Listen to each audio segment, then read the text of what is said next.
Of all the opponents Luffy has ever faced, who was the one that brought him to the brink of absolute despair?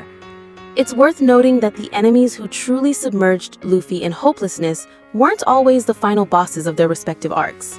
To put it simply, we're talking about a level of powerlessness so profound that even if Luffy had 100 lives, victory would have been impossible. First, a quick clarification.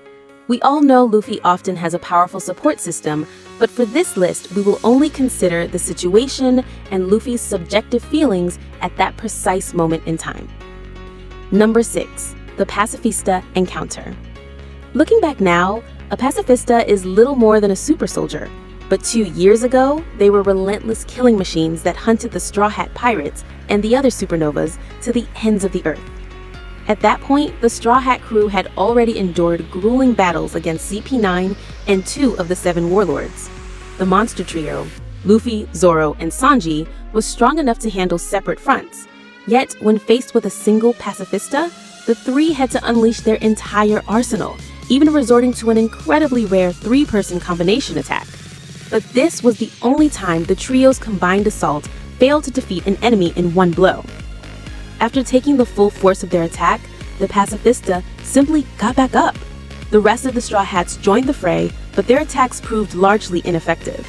This forced Luffy, Zoro, and Sanji into a second 3-on-1 assault. This time, they used their strongest forms and techniques available. Sanji with his Diable Jambe Flambage shot, Zoro with his Asura Demon 9 swords, and Luffy with his Gear 3rd Gigant rifle. These were their signature moves, all focused on a single target. Imagine the sheer power required just to damage one Pacifista. Of course, a tough opponent alone isn't enough to cause despair. The truly hopeless moment came after the monster trio was left gasping for air, only to see Sentomaru arrive with another identical machine.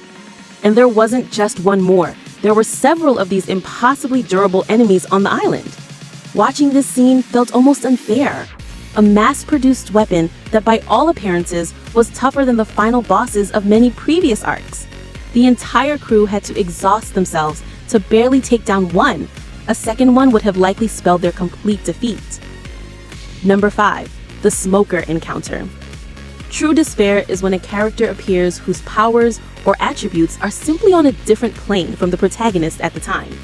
As the first Logia-type Devil Fruit user to appear, it seemed even Oda himself hadn't quite figured out how to counter such an overwhelmingly intangible ability.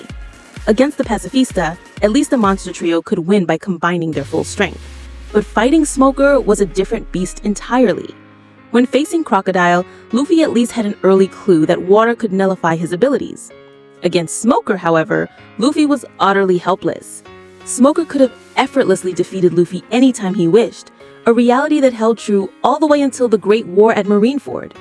To make matters worse, Smoker wielded a Jitte tipped with Sea Stone, the perfect combination of a Logia's intangibility and a direct counter to all Devil Fruit users. For the Luffy of that era, calling Smoker an invincible boss would be no exaggeration. And so, in Logtown, the fists that had conquered the entire East Blue were rendered completely powerless. If it weren't for Luffy having a very well-connected father, the story of the Pirate King might have ended right then and there. Number 4. The Kizaru Encounter. From the moment he set foot on the Sabaody archipelago, Admiral Kizaru demonstrated absolute dominance, taking down supernovas with a single kick. He effortlessly destroyed a massive Yarukimon mangrove tree, proving that the genuine article was leagues more powerful than the Pacifista copies. Furthermore, he was yet another Logia user. Before the Haki system was fully established, Logia was the undisputed law of the land. Kizaru's appearance, therefore, carried a far greater sense of dread than the Pacifista or even Smoker. Shortly after, Kizaru took Zoro out of the fight with a single laser beam. By this point, the Straw Hats were already exhausted from their battle with the Pacifista. How could they possibly hope to fight back? The situation was so dire that there wasn't a sliver of hope for victory. Even the chance to escape was non-existent. The only thing that lessened the tension was Kizaru's theatrical performance, his slow, drawn-out attacks and sarcastic complaints, almost as if he were killing time until Rayleigh arrived. While Kizaru's power was enough to push the Straw Hats into a corner from which there was no escape, His showboating made the despair feel slightly less suffocating. Number 3. The Aokiji encounter. As the first character to demonstrate the supreme power of the Marine headquarters and the first of the 3 legendary admirals to appear, Aokiji's confrontation with the Straw Hats was like a max-level player visiting a starter zone just to bully newcomers. The terrifying power he demonstrated was completely beyond their comprehension. Only Robin, who had experienced his terror before, was paralyzed with fear. However, the greatest source of pressure wasn't Aokiji instantly freezing a vast stretch of the ocean. It was Robin's chilling statement: the Marines have 3 fighters this strong. Ignorant of the true danger, the monster trio charged forward, only to be defeated in an instant, without putting up any resistance. While both are Logia users, Aokiji's ice abilities were far more efficient and lethal than Smoker's smoke. Compared to their clash with Kizaru, where Rayleigh arrived to hold back the powerful foe, this time there was no one to save them. The moment Luffy was completely frozen by Aokiji was a portrait of true hopelessness.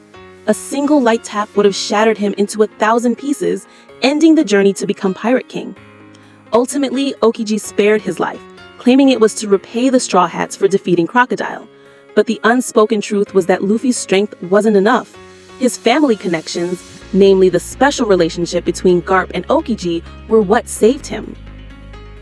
Number 2. The Kuma encounter. Both of the Straw Hats' encounters with Kuma were desperate. The first time, at Thriller Bark, Zoro became the king of desperate situations and saved the entire crew. The second time, at Sabaody, was different. Rayleigh was occupied by Kizaru, and the crew was already at its limit. Who could possibly stand up for them? The psychological trauma from their first meeting was so profound that when they faced the Pacifista, their fears stemmed not just from the identical appearance, but from the dread that the even more powerful, real Kuma was also on the island. And their worst fear came true. The Straw Hats, already on edge and paranoid, completely lost their will to fight. Although we now know Kuma was saving them, from Luffy's subjective point of view, it was the ultimate nightmare. He experienced an unprecedented level of despair, forced to watch helplessly as the crewmates he swore to protect vanished one by one before his very eyes. No matter how much he ran or screamed, he couldn't save a single one. Under the dual shock of past trauma and the brutal reality unfolding before him, the ever-resilient and optimistic Luffy collapsed to his knees, wailing in agony. This marked the first time he lamented his own weakness, crying that he couldn't even protect one of his friends. The look of utter despair in Luffy's eyes at that moment was something we had never seen before. Number 1. The Akainu encounter. If Kuma was the being who brought the most despair to the Straw Hat crew, then Akainu was the nightmare who inflicted a permanent psychological scar on Luffy. This scene stands as the most hopeless moment for everyone who witnessed it. The Whitebeard pirates had gambled their entire future, and Luffy had pushed himself beyond all limits to finally rescue Ace. Just when everyone thought they had secured a happy ending, Ace, in a final act of protection, took a magma fist from Akainu straight through his chest. Luffy was forced to watch Ace die in his arms, losing his brother forever. The feeling was like scaling a mountain only to be thrown into the deepest abyss just as you've reached the summit.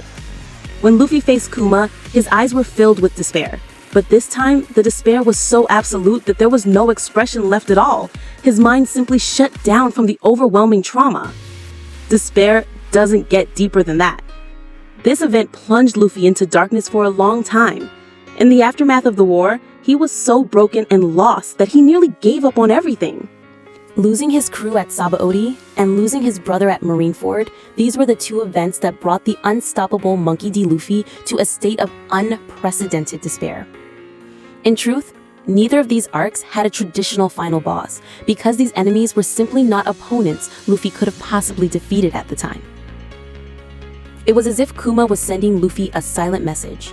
This despair is not meant to break you, but to teach you the reality of the new world.